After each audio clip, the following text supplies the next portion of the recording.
Meus irmãos, meus amigos, que a paz de Jesus Cristo esteja conosco, que as bênçãos do nosso Pai, do nosso Criador, que elas possam nos beneficiar, nos ajudar a todos, indistintamente.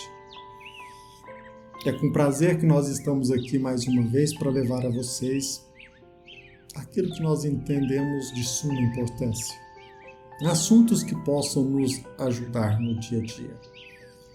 Existem certas expressões, certas terminologias que, penso eu, tipificam a fala de um espírita, ou pelo menos de um espiritualista. Por exemplo, quando nós nos deparamos com alguém que se refere àqueles que já partiram para o plano espiritual como almas desencarnadas, ou espírito encarnado, obviamente, é quase certo que nós estamos conversando com um espírito. Da mesma forma, quando nós nos deparamos na fala de determinada pessoa com a expressão umbral, é bem provável que esta pessoa que fale a respeito do umbral, ela também seja estudiosa da doutrina espírita ou que seja até mesmo um espírita cristão, ou até mesmo um espírita imperfeito. Mas a verdade é que, para que possamos diferenciar um espírita cristão de um espírita imperfeito, nós devemos, penso eu, nos socorrer à introdução do Evangelho segundo o Espiritismo. Se você tiver um tempo, ali do Evangelho segundo o Espiritismo, na introdução, no primeiro tópico, intitulado Objetivo desta obra, ou seja, o objetivo do Evangelho segundo o Espiritismo, nós iremos perceber que Allan Kardec, a serviço da espiritualidade maior, quis destacar e destaca de forma bem clara, ostensiva, evidente, de que o objetivo do Evangelho, como também o objetivo da vida de um cristão espírita, deve ser o quê? Uma transformação moral. Estudar a vida de Jesus Cristo sob, ou pelo menos entender o Evangelho de Jesus Cristo do ponto de vista moral.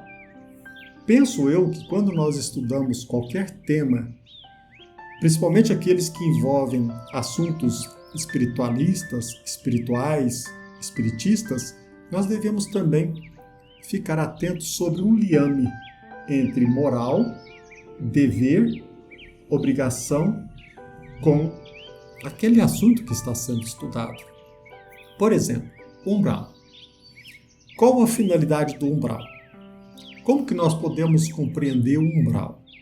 Nós já aprendemos com Lísias, lá no livro Nosso Lar, que o umbral ele começa na crosta terrestre. E Lísias deixa bem claro ao André Luiz que ali no umbral concentra-se tudo aquilo que não tem finalidade para a vida superior. Ora, se aqui na Terra nós trabalhamos, empreendemos nossos esforços sem um vínculo com a vida superior, penso que nós estamos nos preparando para permanecer no umbral após o nosso desencarne, após a morte e o óbito do nosso corpo físico. Ali é estranho as pessoas pensarem de que apenas o rótulo de espírita ou de espírita cristão ou de espiritista serve para que nos tenhamos acesso exclusivo ao plano superior. Não. É nossa conduta. É beber na fonte, obter o ensinamento, entrar em contato com o Evangelho de Jesus Cristo e procurar no dia a dia transformar a nossa vida, direcionando os nossos passos para uma vida nobre, uma vida superior. Não é por acaso que Lísias chega para André Luiz e deixa bem claro no livro Nosso Lar a dizer que não é de se estranhar que ali no umbral, naquele lugar, se concentram grandes, inúmeras perturbações. Ali, como diz Lísias, ali vive e se congregam almas revoltadas. E ali também se formam núcleos invisíveis de notável poder. Então, penso que do ponto de vista moral, até mesmo para que nós possamos atender os nossos interesses superiores, nós deveríamos pautar a nossa conduta, caminhar de acordo com os preceitos cristãos para que, ao passar para o plano espiritual, nós estejamos em locais ou lugares melhores.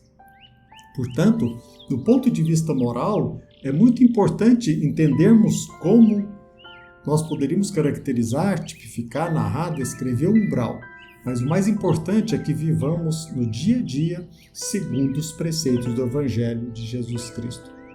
Ali no umbral, Lísias deixa bem claro para André Luiz que ali existem almas irresolutas e ignorantes.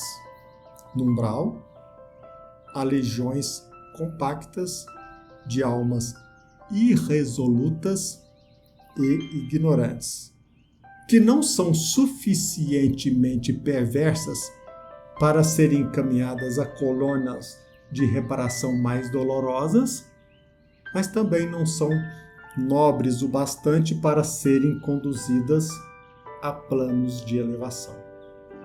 Urge destacar, ali, como deixa bem claro Lísias, há legiões compactas de almas irresolutas e ignorantes, que não são suficientemente perversas para serem conduzidas a colônias de reparação mais dolorosas, como também não são almas nobres para serem conduzidas aos planos de elevação.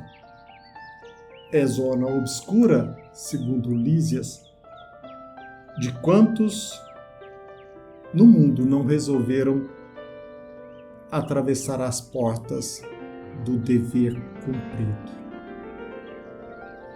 Se nós queremos ser felizes, fazer aquilo que deve, cumprir os nossos deveres, ao escutar o Evangelho de Jesus Cristo, procurar entender qual a mensagem de Jesus Cristo para que nós possamos cumprir este desiderato. Senão, estaremos nos enganando. É claro que nós não conseguiremos de uma hora para outra cumprir as lições do Evangelho, mas que nós possamos, como nós aprendemos no Evangelho segundo o Espiritismo, empreender todos os esforços para a nossa transformação moral. O dever cumprido, meus irmãos, o que nós percebemos aqui, é uma porta que nós atravessamos no infinito, para que nós possamos criar uma intimidade maior com o nosso Pai, com o nosso Criador.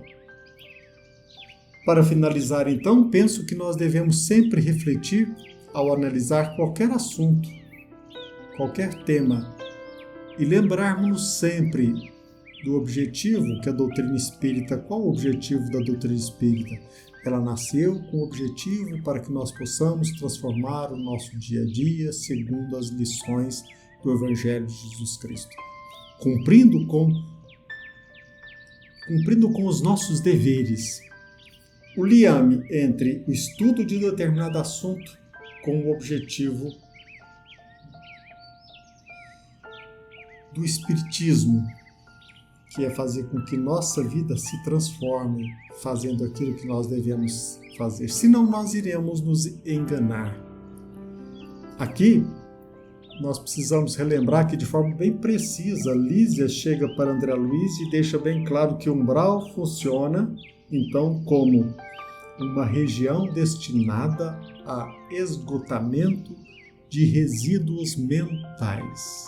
O umbral funciona, então, como uma região destinada a esgotamento de resíduos mentais, uma espécie de zona purgatorial, onde se queima a prestações, o material deteriorado das ilusões que a criatura adquiriu por atacado, menosprezando a sublime oportunidade de uma existência terrena.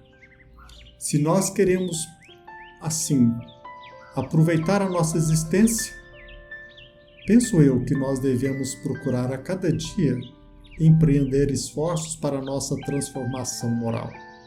procurando sempre a verdade. Em vez de procurar estar com a razão, buscarmos a verdade.